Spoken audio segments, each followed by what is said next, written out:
दे दो राम, मीठी वाणी दे दो राम, दे दो राम, दे दो राम, दे दो राम, दे दो राम, मीठी वाणी दे दो राम।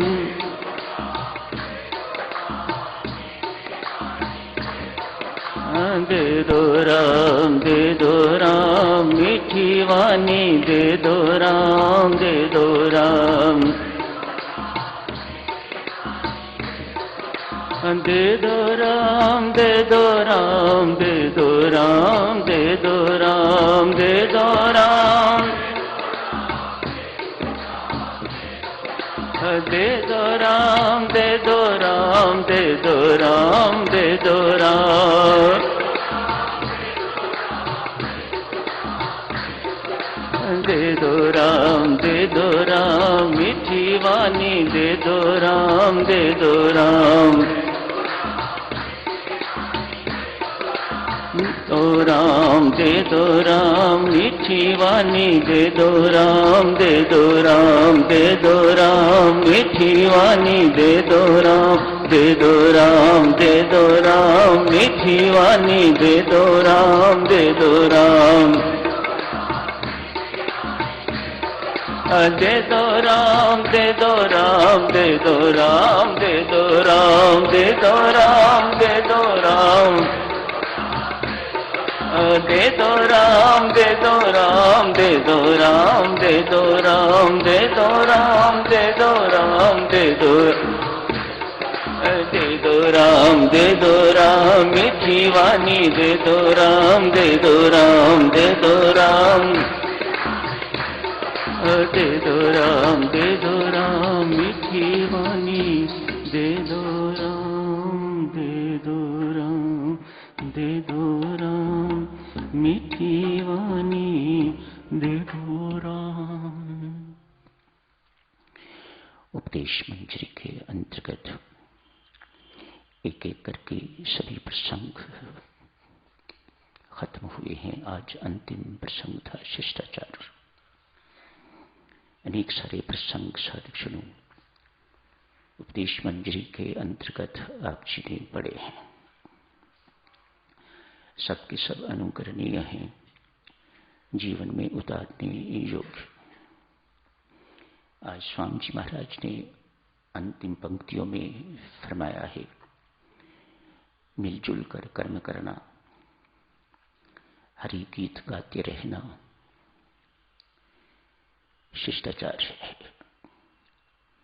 एक शिष्ट व्यक्ति का आचरण किस प्रकार का होना चाहिए, उसे शिष्टाचार कहा जाता है। अभी आपने सबने मिलके श्री अमृतवाणी जी का पाठ किया है, भक्ति प्रकाश का भी मिलकर पाठ किया है। स्वामी जी महाराज ने जो लिखा है देवियों सज्जनों, वह सब कुछ करके दिखाया है। यदि कहा है कि मिलकर कर्म करना चाहिए, हरि गीत गाने चाहिए, तो वे करके दिखाते हैं।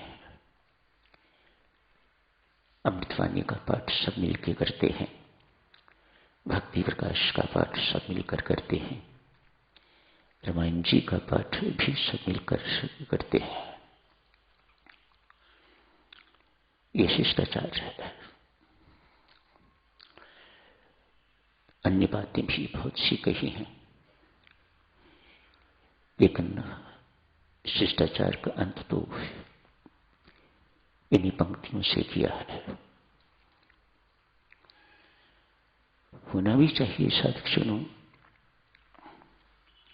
जहां मेल मिलाप है,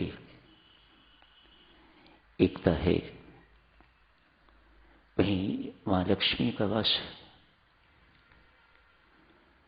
जहां मनमुटाव, भेदभाव, जाति के,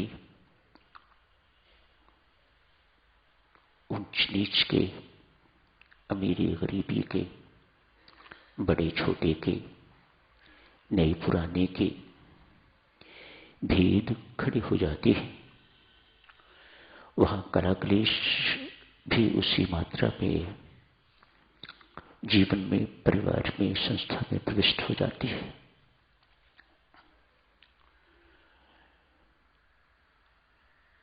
जो मिलजुल कर रहते हैं, अनेक होने पर भी एक होकर रहते हैं, उसी को एकता कहा जाता है। वहीं बरकत है साधकजनों, वहीं शांति है। मां लक्ष्मी कहती हैं, जहां मतभेद शुरू हो जाते हैं, मतभेद क्या है? मति में भेद, साधारण मति में भेद। मेरी मति जो कहती है वही सही है, सब यही सोचें, तो इसी को मतभेद कहा जाता है। कहने वाला तो साधकजनों एक ही होना चाहिए, मानने वाले अनेक होने चाहिए, तो ही घर संसार सुखी एवं शांत रह सकता है। परिवार कहिए, कुछ भी कहिए, जहां हर कोई ये चाहे कि मेरे मन की ही बात हो, जो मैं सोच रहा हूं, मैं सोच रही हूं, वही सही है, मेरी बुद्धि के अनुसार ही सबको चलना चाहिए। मां लक्ष्मी कहती है, मेरा वास वहां पर नहीं रहता, वहां अलक्ष्मी का वास हो जाता है। कलाक्लेश, अशांति का वास हो जाता है। घर घर में भी यही है। परिवार, देश, समाज, संस्था, जहां भी इस कला का प्रवेश हो जाता है, वहीं अशांति का आगमन भी हो जाता है। साथ ही साथ जीना बहुत कठिन कट रही है। बस इससे अतिरिक्त कोई जीवन का जो जीने का मजा है, वह मजा नहीं रहता।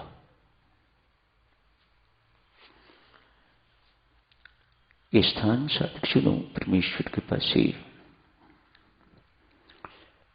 भक्ति करने का स्थान है। आप सच मानिएगा, भक्ति करने वाला व्यक्ति किसी भी क्षेत्र में संसार की दौड़ में पीछे नहीं रह सकता। परमात्मा उसे कभी पीछे नहीं रहने देगा। तो जो करने की चीज है, भक्ति है। आप कहते हो, हम समस्याओं से, विपदाओं से, संकटों से घिरे पड़े हैं, रोग हमें दुखी करते हैं, ऐसे में भक्ति कैसे हो? आपकी शिकायत सुनने में तो ठीक लगती है, लेकिन ठीक है नहीं। ये दास आपकी सेवा में हाथ जोड़ के अरदास करता है,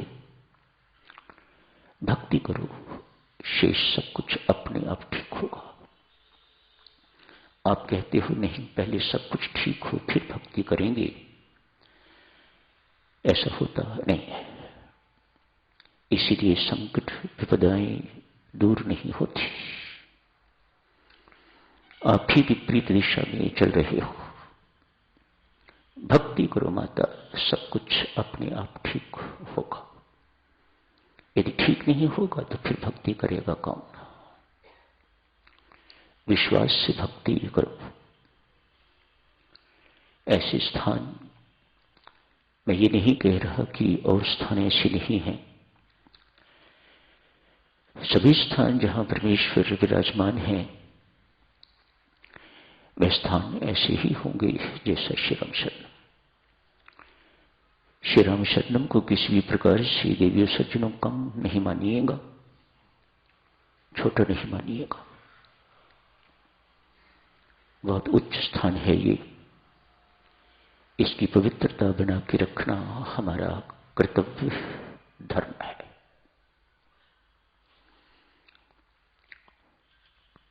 मानो परमेश्वर से जुड़े रहना, परमेश्वर की आराधना करनी नाम जपना, ध्यान में बैठना, भजन कीर्तन इत्यादि करना, ये सब कुछ भक्ति के अंतर्गत है, जिनसे प्रभु प्रीति की अभिव्यक्ति हो। वे सब साधन भक्ति के अंतर्गत आते हैं। जहां परमात्मा की प्रीति होगी, वह स्थान अतिशय पवित्र होना चाहिए।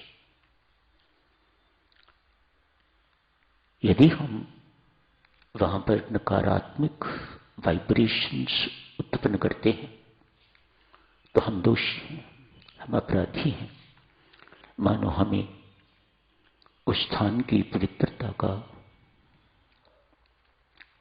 कोई ध्यान नहीं है। भक्ति की तरंगे, प्रेम की तरंगे यहां पर बैठ के उठनी चाहिए। आपकी साथ वाली महिला भक्ति की तरंगे दे रही है तो आपको लाभ होगा। आप भक्ति की तरंगे दे रहे हैं तो साथ वाली महिला को लाभ होगा। सारा वातावरण ही भक्ति की तरंगे, प्रेम की तरंगे, ज्ञान की तरंगे उठा रहा है तो सारी संगत को लाभ होगा। वह स्थान बहुत उच्च बन जाता है।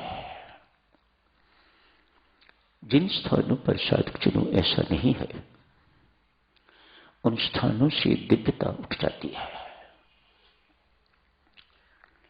वे स्थान दिव्य नहीं रहते। ईंट पत्थर के बने हुए बहुत सुंदर स्थान तो दिखाई देते हैं, लेकिन अंदर कुछ नहीं है। वहां जाके आपको शांति मिले ऐसा नहीं लगता। वहां जाके बेटा आपके अंदर प्रेम पैदा हो ऐसा नहीं लगता। वहां जाके आपका मन स्थिर हो जाए ऐसा नहीं लगता।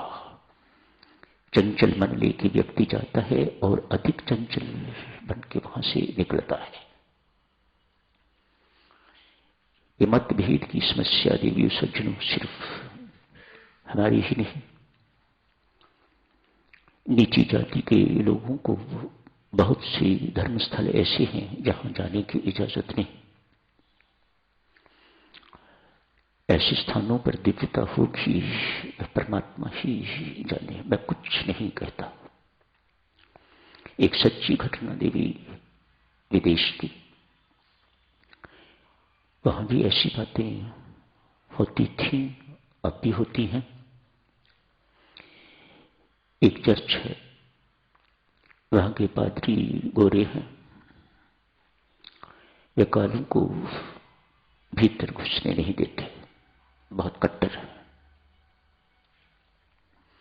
जैसे अर्ज की, हमारे यहां भी ऐसे धर्मस्थल हैं जहां नीच जाति के लोग प्रवेश नहीं कर सकते। आप धर्मस्थानों को छोड़िए, घरों में प्रवेश नहीं करने देते। अभी भी ऐसे स्थान हैं जहां आपका खाना बनता है, वहां नीची जाति का व्यक्ति प्रवेश नहीं कर सकता। ये सब बातें मैंने अपनी आंखों से देखी हैं, अभी भी प्रचलित हैं। फर्क तो बहुत है, लेकिन अभी भी ऐसा है। ये पादरी बहुत कट्टर है, किसी काली को चर्च में घुसने नहीं देता। आज किसी ने हिम्मत करके तो कोई काला वहां गया है, उसे कहा, मित्र तेरा मन अभी साफ नहीं, अतएव तुम्हें चर्च में आने से कोई लाभ नहीं होगा। जब पहले मन पवित्र करके फिर आना। फिर किस लिए आना है? मन पवित्र करने के लिए ही तो व्यक्ति आता है, रोग दूर करने के लिए ही तो अस्पताल जाता है। जो निरोगी है उसे अस्पताल जाने की क्या जरूरत है? ये उस पादरी की धारणा इस प्रकार की है। ये बेचारा मुंह लटका के चला गया है वापस, उसके आगे कोई चल नहीं सकती। बाहर जाके साधना की है, कीमत देके साधना की, पेट की रोजी के लिए सुबह से लेकर रात तक कमाई करते हो, खून पसीना बहाते हो, कितने घंटों के लिए? मन की सफाई के लिए, आत्मा की सफाई के लिए कितना समय प्रयोग करते हो? तनिक सोच विचार करो। बात तो उसकी है। इस कमाई से क्या होगा? कल को दुनी दुनी थे, आज लाला दुनी चंद हो गए। बस इससे अधिक तो कोई कमाई नहीं है।